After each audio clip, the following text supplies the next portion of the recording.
Vyras savo gyvenimą, kai auga, jis susiduria su stichijom.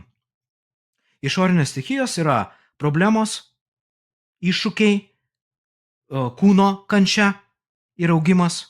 Ir tai yra išorinės stichijos, kur mes įveikiam ir tampam tvirtesni. Mes taip auginam savo ašį, širdį. Bet yra vyro vidinės stichijos, kaip būsenos, mintis ir labiausiai pažeidžiami mes esame emocijose. Ir mes dažnai, dėja daugelis mūsų, mes nesuprantam, ką daryti su savo emocijom. Ir ką daryti su moteriškom emocijom.